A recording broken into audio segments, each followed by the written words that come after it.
every day, late at night, not okay.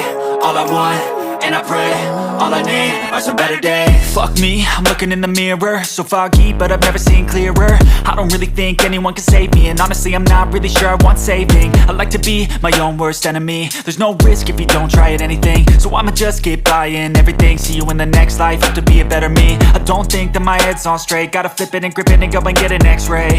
What's wrong with me? I just feel weight pushing on my chest and it squeezes till I suffocate. Better change my mindset, meditate. It's pretty cool that I'm alive and have better days. I could walk, see, hear, I should celebrate. Think I could change my mind, maybe elevate.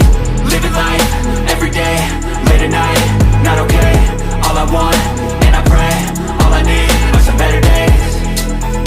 Yeah, all I need are some better days. Cause all I want, and I pray, I believe in the better days. I'm kinda stuck between a rock and a hard place. Do I work hard or live at my pace? You're only young once, yeah that's all great, but I also want a future where I'm okay. Living life is doing lots of cocaine. Wait no, it's living with no shame.